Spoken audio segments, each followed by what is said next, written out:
Meto, ito na moment na to ay para sa inyo, Miss Claire de la Fuente. Okay. Magandang gabi po sa inyong lahat. Alright. Ang pinaka-importanting maibibigay niya talaga ng isang mentor sa kanyang protege ay ang kanyang tiwala. So I believe in my protege, Jensen. Ladies and gentlemen, the sultry charmer, Jensen Kyra Tanyoso. Every second and hear me sing. Gusto kong sabihin sa'yo na ikaw ang aking protege. Isa po sa best experiences ko po dito sa Protege, dito po ako nag-debut. Yung pinakamalaki pong motivation po para po sa akin. Iniisip ko po palagi na everything will be well at saka po na pagka po nag-perform ako, lahat po ng kaya ko, gagawin ko po.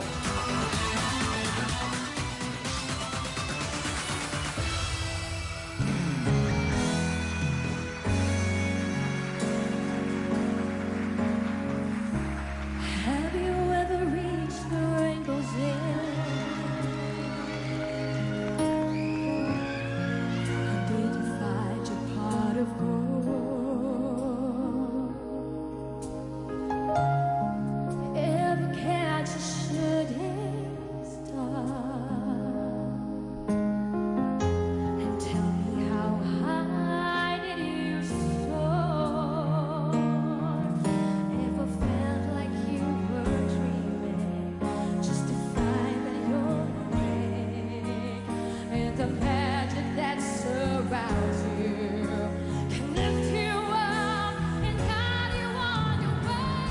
I can see it in the stars across the sky.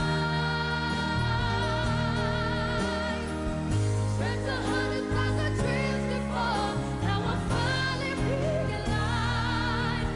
You see, I'm waiting all my life for this moment to arrive. It's finally, yeah.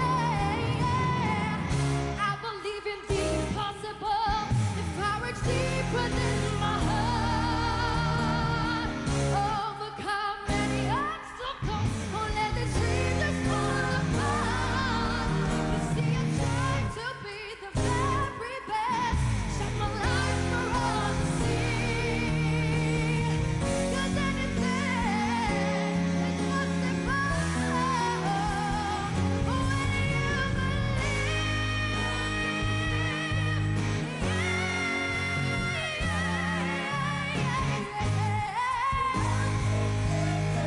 You're gonna try and hold your breath. I've waited all my life for this moment to arrive. It's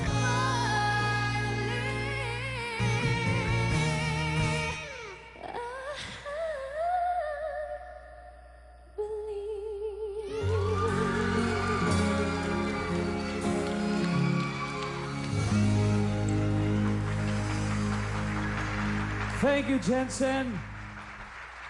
Mr. Louie Ocampo, kayo naman po ang humusga. Alam mo, ang tataas siguro ng mga sweldo ng mga mentor dito. Kasi ang gagaling eh. Hindi, Jens, ang ganda. Sa beginning, medyo na ano lang ako, pero nakahabol ka naman at nagbinigay mo ang lahat, no? So, pati yung kulot, pati yung taas ng nota, andun lahat. So, na-impress talaga ako. Tsaka nakita ko yung pag-grow mo from day 1, episode 1, episode 2. Tapos ang ganda mo kasi ang ganda mo yung mentor mo. Sabi nga ni Claire, kapag nanalo ka rito, lahat ng boost sa EDSA sa'yo na daw. Correct! Hindi.